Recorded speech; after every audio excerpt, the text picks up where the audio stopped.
Hello everybody, welcome to Lots of Algae Aquatics. Today we're looking at my two planted tank. It's got two planted tanks and a meowing cat. Ignore the mesh.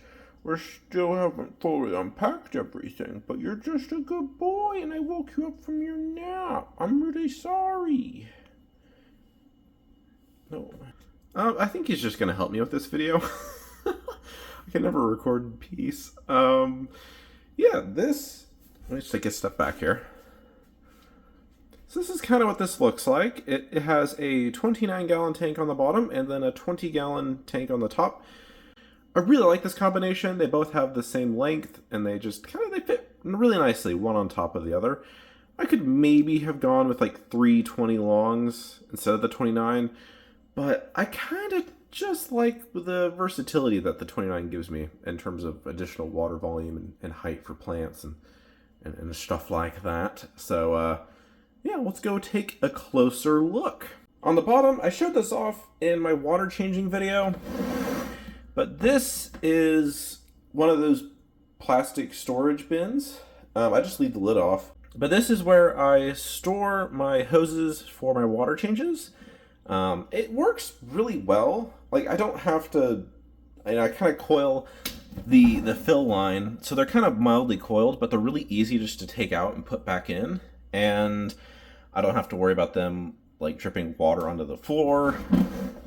It holds it really nice, and it's very convenient just to pull this out and get my tools and do my water changes. So the easier I make my water changes, the better. The tank on the bottom is 29 gallons. It's just your standard kind of Aquarium style rimmed 29-gallon tank. This one has like plywood, just kind of keeps it sitting and distributes the weight to the metal crossbars of this heavy-duty storage unit, storage rack. I've had this set up for about a year and a half or so. I've never had any issues with bowing or anything like wear and tear, even when I disassembled this for moving. So I'm really happy with it. I think it works out really well. The wood plywood really distributes the weight. This tank's way too heavy to put directly on like the metal wire bars, which is kind of what the 29. This 20 gallons just sitting on it. I got my tools right here.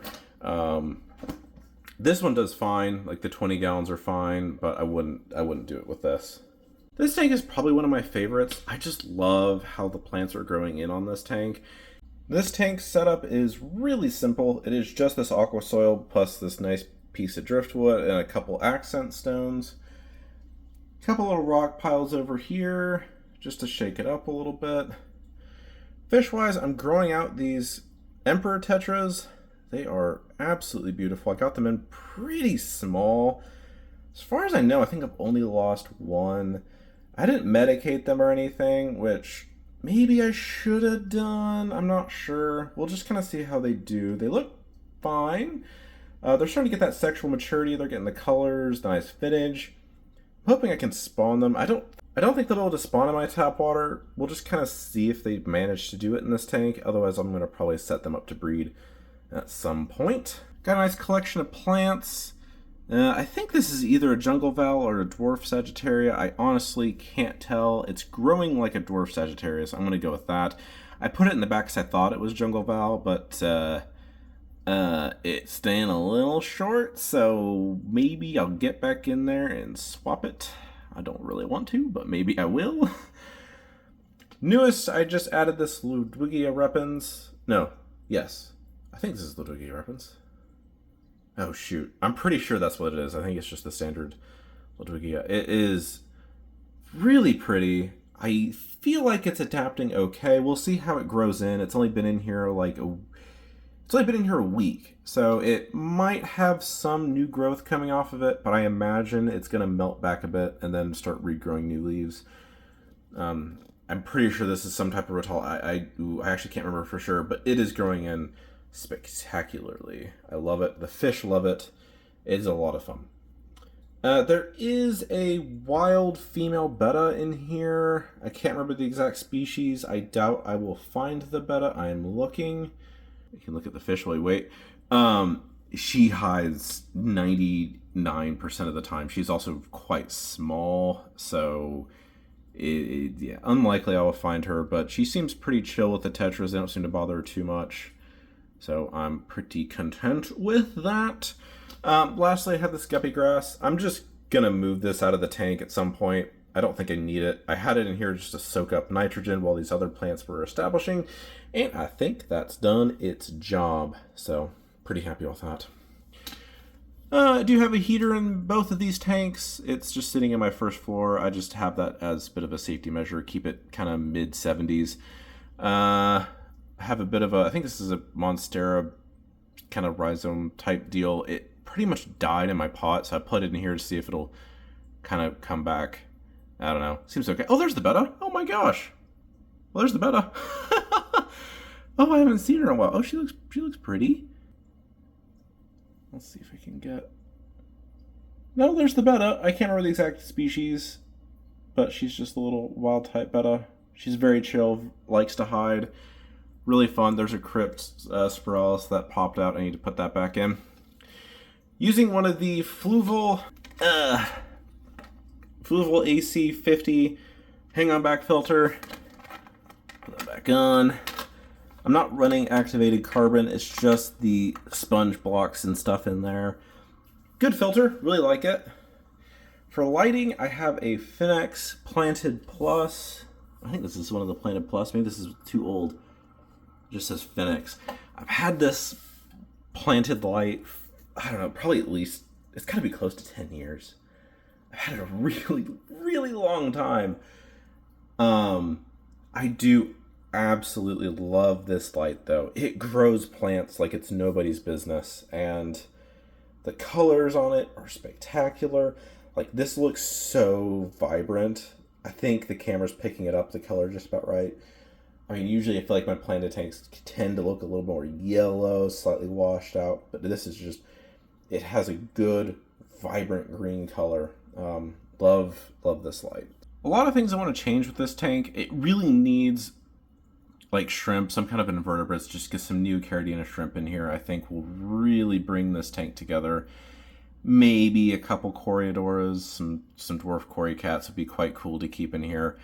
Originally, I really wanted to use this for spawning fish, potentially spawning a live bear and just turning this into a big live bear tank. I got these tetras. They came in so small, I decided to put them in here and just kind of grow them up. Once they get big enough, they'll go into a 75-gallon tank.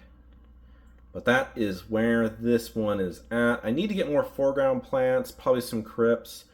Maybe I'll move that dwarf Sagittaria up to the front, let it fill in. So there's definitely some evolution and some things to tinker with here.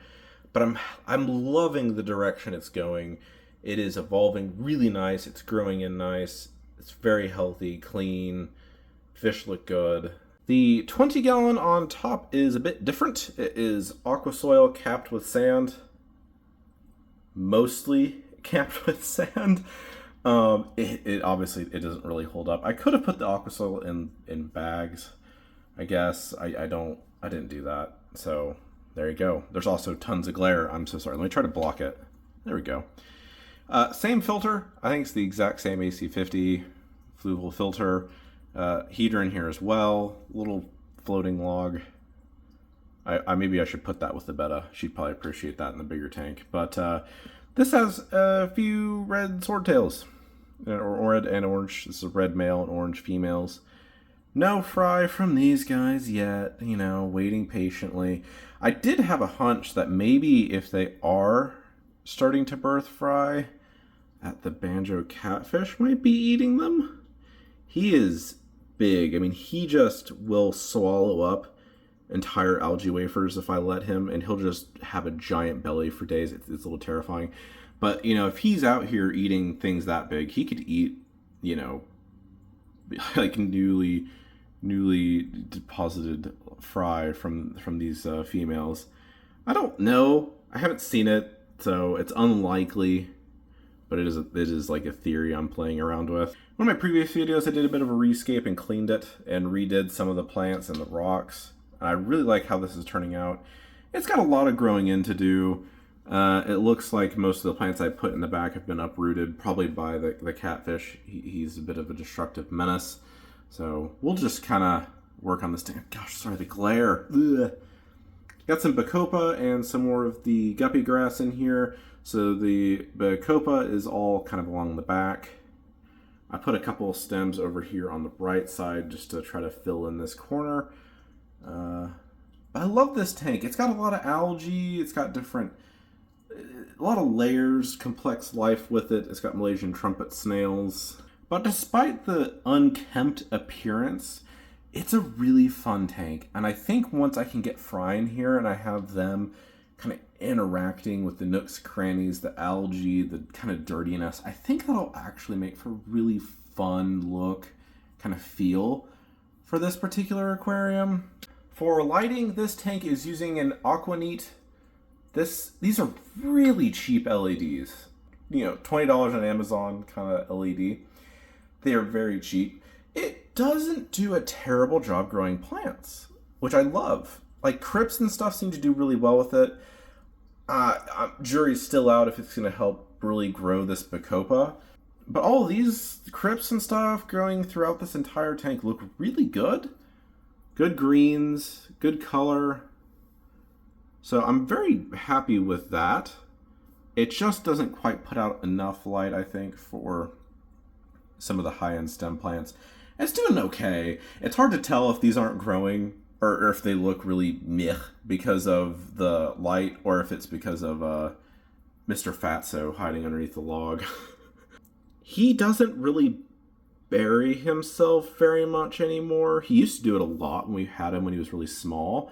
But since he's gotten bigger, he just kind of sits on top. I think it's just because maybe he's getting a little lazy with his old age. I love him. He's beautiful. But he kind of, when he swims, he doesn't really do it gracefully. It's kind of just a bull in the china shop kind of deal where he just, if something's in his way, he'll move it. And he likes to chill in the back of the tank. So he'll go back where these stem plants are. Let me go to the side, actually. Glass isn't as clean, but he'll lay in between some of these rocks and stuff. He'll just kind of sit there. He'll do the same thing along the back of the tank. And then he does love to come out here and just kind of wait for food and stuff. He knows to eat up here. When I drop in little bits of wafer every few days or so, he'll come up here, swallow them up, and take them back. Got some really fun footage of that.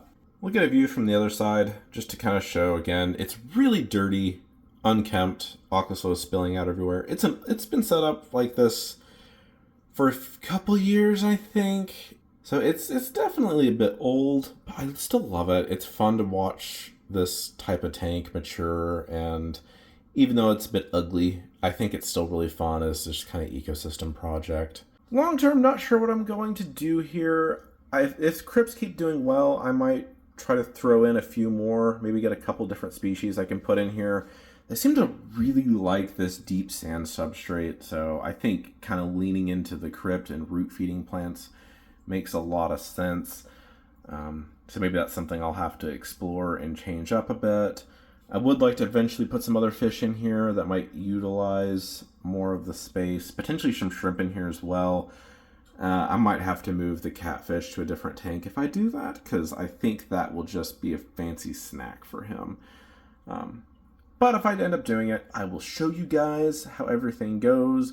Still needs a bit of work, but you know what? That's okay. That is the aquarium hobby. It is work and takes time. Not everything is glamorous or beautiful. But you know what? It's beautiful to me, and that's what's most important.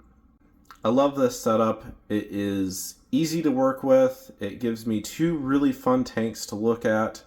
It's pretty easy to do maintenance on these tanks. I can do them both at the same time with a couple pumps. I could be done in, kind of 20 minutes. I can have this whole tank system cleaned, water changed, reset, ready to go.